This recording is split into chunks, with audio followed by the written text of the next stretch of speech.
अस्सलाम वालेकुम। उम्मीद करती हूँ कि आप सब खैरियत से होंगे। मैं कोशिश करती हूँ कि अपने दिन का आगाज़ कुरान पाक की तिलावत से करूँ। इससे दिल को बहुत सुकून मिलता है और फिर घर के काम भी आसान लगने लगते हैं। सुबह-सुबह जब इंसान उठता है और अल्लाह ताला को याद करता है तो यकीन करें इससे दिल को बहुत ज़्यादा सुकून मिलता है। तो यहाँ पर मेरी कैफ़ियत भी कुछ ऐसी ही थी। यहाँ पर मैं बाहर आई हुई थी तो इस टाइम सूरज निकल रहा था और ये मंज़र इतना खूबसूरत लग रहा था कि बिल्कुल जैसे अल्लाह ताला की रहमतें और उसकी नेमतें और बरकतें समेटने का वक़्त यही हो। ये सुबह का वक़्त, ये खामोश फ़िज़ा और ये ठंडी हवा दिल पर ऐसे असर करती है जैसे कोई दुआ कबूल हो गई हो। हर नई सुबह ये एहसास दिलाती है कि ज़िंदगी में चाहे कितनी ही थकन क्यों ना हो, अल्लाह ताला हर दिन के साथ एक नई उम्मीद ज़रूर देता है। अब मैं ना अपने रूम में आ गई थी और यहाँ पर टेबल पर बच्चों ने ना काफ़ी जो है ना बिखेर रखा था, तो फ्रूट्स वगैरह का, तो फिर यहाँ पर ये मैं क्लोज़ कर रही थी और साथ ही छोटे बेबी का फ़ीडर्स भी बना के आई हुई थी यहाँ पर, ताकि उसको फ़ीड करवा सकूँ क्योंकि उसके बाद बेटी का नाश्ता बनाना था और उसने स्कूल जाना था। तो सबसे पहला काम मैंने यही किया क्योंकि ये टेबल पे पड़े हुए बहुत ज़्यादा बुरे लग रहे थे। अच्छा, यहाँ पर आप देखेंगे कि हर चीज़ तकरीबन बिखरी हुई है और मैं इनको समेटूँगी। बच्चे अभी सोए हुए हैं, इनको मैं उठाऊँगी ताकि ये अपने स्कूल की तैयारी करें। आज के व्लॉग में मैं अपनी रूटीन के साथ-साथ आपसे एक बात भी शेयर करना चाहूँगी। ये कोई कहानी नहीं है, ये हकीकत है। ये हम सब में बहुत सी लड़कियों की ज़िंदगी जो है ना इसी कहानी से जुड़ी हुई है तकरीबन। आज मैं बात करना चाहती हूँ जॉइंट फैमिली सिस्टम के बारे में। एक ऐसी लड़की के हवाले से जो शादी के बाद अपना सब कुछ छोड़कर एक नए घर में आती है। वो लड़की जिसके ख्वाब बहुत ज़्यादा होते हैं, वो बस इतना चाहती है कि वो जहाँ भी जाए उसको इज़्ज़त मिले, उसको प्यार मिले। शादी से पहले वो सोचती है कि ससुराल एक मज़बूत साए जैसा होगा, जहाँ सब इसके अपने होंगे, जहाँ वो अकेली नहीं होगी। माँ कहती है बेटी सब्र करना, सास को माँ समझना, नंद को बहन समझना और देवर को भाई। वो लड़की सब बातें दिल में बसाकर अपना घर छोड़ देती है। नया घर, नए लोग, नए असूल, नए तरीके। वो लड़की खामोश रहती है, ज़्यादा बोलती नहीं है क्योंकि इसे सिखाया गया होता है कि एक नई दुल्हन को आहिस्ता बोलना चाहिए। ज़्यादा हँसना अच्छा नहीं लगता, ज़्यादा बातें करना बदतमीज़ी समझा जाता है। वो हर एक को खुश रखने की कोशिश करती है, लेकिन आहिस्ता-आहिस्ता खुद को पीछे छोड़ देती है। सास जो खुद भी इसी सिस्टम से गुजरी हुई होती है, लेकिन वो अक्सर भूल जाती है कि सामने भी एक दिल है। नंद जो कभी दोस्त बन जाती है और कभी अनजाने में ज़ख्म दे जाती है क्योंकि मुकाबला शुरू हो जाता है बगैर किसी ऐलान के। देवर जो कभी एहतराम करता था और कभी बातों में हद पार कर देता है। वो लड़की खामोश रह जाती है क्योंकि बोले तो मसला, ना बोले तो मसला। जॉइंट फैमिली सिस्टम में सबसे मुश्किल इम्तिहान शोहर का होता है। अगर शोहर समझदार हो तो जॉइंट फैमिली सिस्टम भी जन्नत बन जाती है, और अगर वो खामोशी तमाशाई हो तो वही घर लड़की के लिए कैद बन जाता है। वो शोहर जो कहता है अम्मी का दिल मत दुखाओ, बहन से लड़ाई मत करो, खामोशी बेहतर है।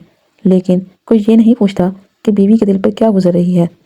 खुद को भूलती हुई लड़की आहिस्ता आहिस्ता अपने शौक भूल जाती है, अपनी पसंद, अपनी हंसी, अपनी आवाज़।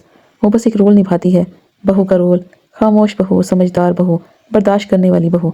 लेकिन हर बर्दाश्त अंदर अंदर कहीं इसे तोड़ रही है। रात को बर्तन समेटते हुए या कपड़े तह करते हुए अचानक माँ की याद आती है, अब्बू का साया याद आता है। वो घर जहाँ कोई टोकने वाला नहीं था, जहाँ सिर्फ बेटी थी, बहू नहीं। लेकिन फ़ोन पर वो बस यही कहती है मैं ठीक हूँ। ये भी सच है कि जॉइंट फैमिली सिस्टम में अकेलापन कम होता है। बच्चे दादा दादी के साथ पलते हैं, जिम्मेदारियाँ बांटी जाती हैं और सीखने को बहुत कुछ मिलता है।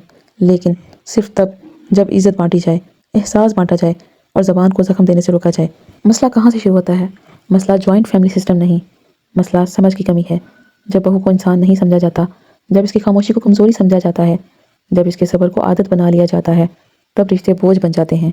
एक खामोश सवाल, क्या बहू का दिल नहीं होता? क्या वो नहीं थकती? क्या इसके जज्बात नहीं होते? अगर वो मुस्कुराकर सब कर रही है तो इसका मतलब ये नहीं कि इसे तकलीफ़ नहीं होती।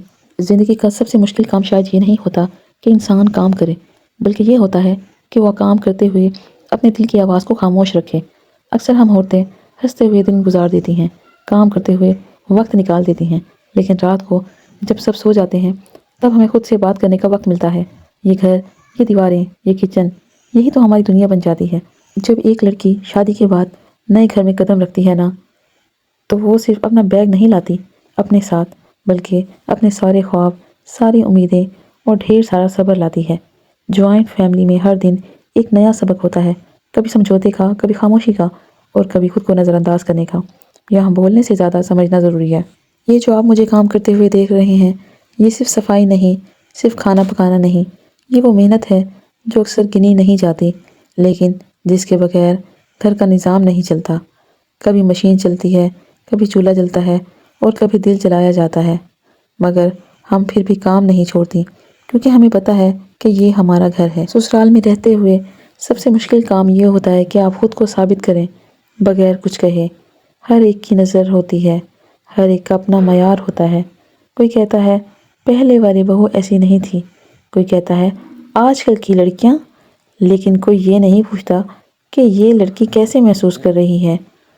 ایسے وقت میں انسان اگر کسی سے بات کرتا ہے تو وہ صرف اللہ ہوتا ہے۔ نماز کے بعد یا خاموشی میں دل خود بخود ہلکا ہو جاتا ہے۔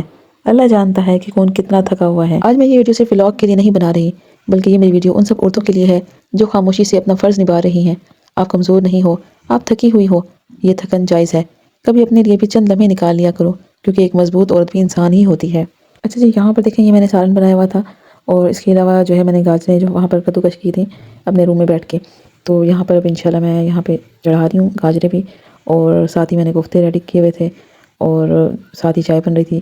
اور یہ آپ دیکھ سکتے ہیں کہ کچن کتنا بکھرا ہوا ہے، ساتھ ساتھ میں نے اس کی کلوزنگ بھی کرنی ہے، کیونکہ رات کو کوشش یہی ہوتی ہے میری کہ سونے سے پہلے سب جو ہے نا پھیلا ہوا سمیٹ لیا جائے اور کچن صاف ستھرا ہو۔ اچھا جی، یہاں پر میں نے کوفتے ریڈی کر لیے تھے، اور میں نے ان کو تھوڑی دیر فریج میں رکھا تھا تاکہ یہ اسٹیبل ہو جائیں، اور ساتھ ہی میں یہاں پر چائے بنا رہی تھی اپنے لیے۔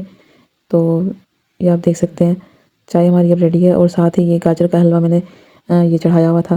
گاجر کے حلوے پہ کافی جو ہے ٹائم لگ جاتا ہے، کم از کم 2 سے 3 گھنٹے لگ گئے تھے یہاں پر اس کو بنانے میں، اور یہ اب چائے بالکل ریڈی ہے میری۔ تو اسپیشلی گاجر کا حلوہ اور ساتھ چائے کا کمبینیشن ہو تو کافی اچھا لگتا ہے۔ اچھا جی، زندگی ہمیشہ ایک جیسی نہیں رہتی، جو آج مشکل ہے وہ کل آسان بھی ہو سکتا ہے، بس نیت صاف رکھنی چاہیے، دل میں کینہ نہ آنے دیں، اور خود کو اللہ کے حوالے کر دیں۔ جوائنٹ فیملی سسٹم تب خوبصورت ہوتا ہے جب آپ ایک دوسرے کا دل سنبھالیں، نہ کہ توڑیں۔ جوائنٹ فیملی سسٹم میں ہر رشتہ خوبصورت ہوتا ہے، بے شک وہ ساس کا ہو، نند کا ہو، دیور کا ہو، ہر رشتے کا ایک اپنا احساس ہوتا ہے، ایک احترام ہوتا ہے، ایک رسپیکٹ ہوتی ہے۔ تو ہمیں کوشش کرنی چاہیے، خاص طور پہ جو ہم جیسی بہوئیں، ہم جیسی بیٹیاں، ہم جیسی مائیں سسرال میں رہتی ہیں، تو انہیں جو ہے اپنی فیملی کے ساتھ ساتھ اپنے آپ پہ بھی توجہ دینی چاہیے، اپنے آپ پہ بھی فوکس کرنا چاہیے، کیونکہ جان ہے تو جہان ہے۔ آپ اپنا خیال رکھیں گی، اپنی صحت کا، اپنے کھانے پینے کا، تو جتنا آپ خود اپنا خیال رکھیں گی اتنا کوئی بھی نہیں رکھے گا۔ آپ خود تندرست ہیں، آپ خود توانا ہیں، تو سارے کام آپ کر لیں گی، سب کچھ سنبھال لیں گی، فیملی کو اور شوہر کو، گھر کے کاموں کو۔ اگر آپ خود صحیح نہیں ہیں، آپ کی اپنی طبیعت صحیح نہیں رہتی، تو آپ گھر کو کیسے سنبھالیں گی؟ ایک پوری فیملی کو آپ کیسے چلائیں گی؟ کیسے ساتھ لے کے چلیں گی؟ تو ذمہ داریاں تو زندگی کا حصہ ہیں، ہم نے انہیں نبھانا ہی ہے۔ اللہ تعالیٰ سب کے لیے آسانیاں فرمائے، آمین۔